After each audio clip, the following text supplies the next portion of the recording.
Welcome nerds Today I'm just going to show you how to do a Java Bedrock server, or whatever you call it.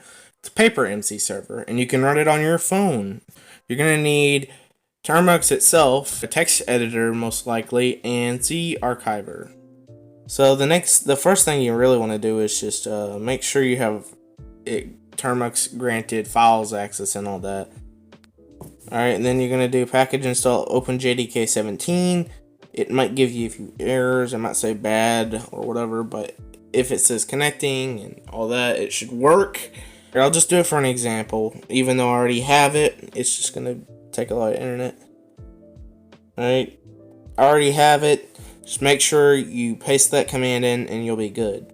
The next step is you don't really need to go anywhere. You just make sure you're in storage emulated 0. You're going to want to have these 3 files that I'm aware of. You're going to need to move into a new directory. Alright? So to create a new directory, you can either use termux, it's a lot faster that way, or you can just use this. You can use create, new folder, and we're going to name this PaperMc. And to check that, we do cd/storage/emulated and then /0.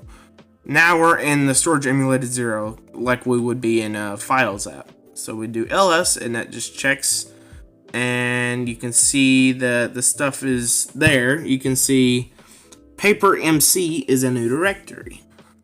Now that we have that, we can go to the paper file if we want to, but we just want to cut all these. We're going to cut paper jar. Just make sure you downloaded all those 3 files from the links in the description. Make sure your Android device is 64-bit and that you clicked on the ARM processor architecture. Make sure it was like that.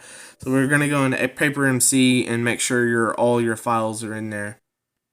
Alright, now that your files are in there, we can probably just attempt to start the server. We're going to go cd again because we're already in the emulated.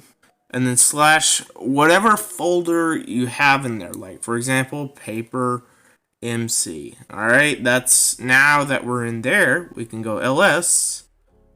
Now you can see all of our 3 files that we have put in there. Alright, we're gonna want to run this command, java -jar paper -1.18.2-318.jar. By the way, that's just the server version, so like that will change over time most likely. So you might want to change that command up if your paper version, if your paper.jar file does not match that. Just change it, make sure it matches, and make sure it works. So when you do that, it's gonna be automatically downloading the files. You just gotta wait. I'll jump cut Woodman's ready. Oh, wait, no, this is exactly what we need to do.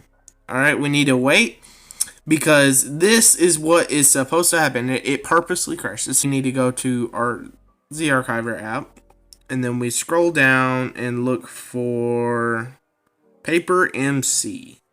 Now, we see a bunch of these new files. Alright, there's cache, libraries, logs, version. Alright, you want to be able to accept that. So if you want to be able to edit that, you just want to have a text editor.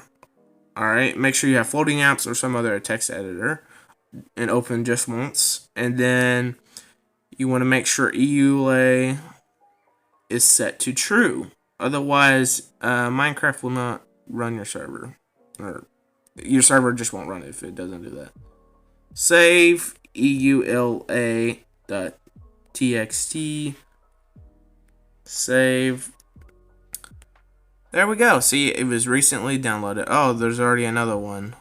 That's the one in PaperMc. This is the one from download. I'm going to cut that, and we're going to paste it in PaperMc, and we're going to click replace file.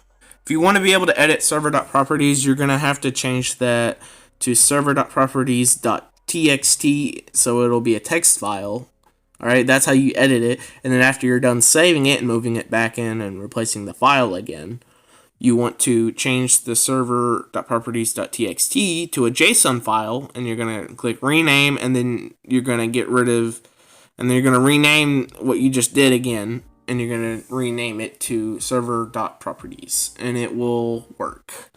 Alright, so now we're going to try starting it again. So now it's starting a server, it's getting things ready, and now it's downloading more stuff since EULA passed.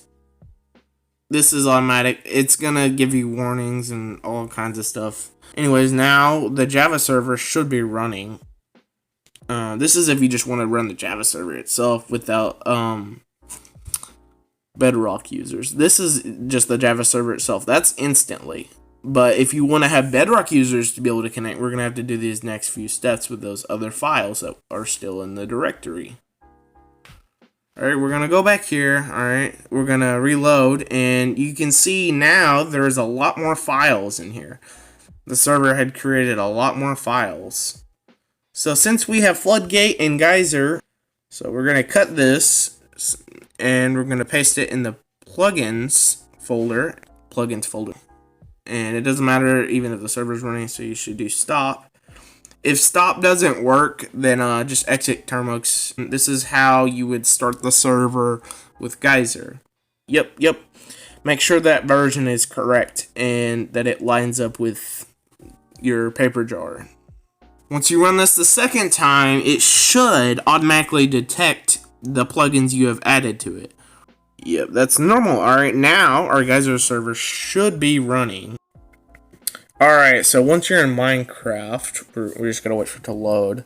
Just give me a moment, nerds. Once you're in Minecraft, if you have Online Arcade, this multiplayer menu will pop up. That means the Geyser plugin is working. So you're gonna click play, and you're gonna scroll down, and now you're gonna see your new server. You click join. It might give you an error if you didn't configure it right. There's configuration files if you didn't know. So by default, this is what you do when you join. You will see your server. You will have frame drops, even on a buff phone. I am going to have some 50 and 60 frame drops. That is because I am running at max 100 players, which is default. I don't know why they do that. But yes, this is a Java server running on mobile. Alright? It's a paper server. I don't know what's going on with my FPS. It's because it's running at 100 players on the default for Bedrock proxy, I think, for the Geyser proxy. That's why it was really laggy. You can see 100 players. I don't think my phone should be able to handle that much. Change that to however many players you think your phone or device can handle. Anyways, see you nerds.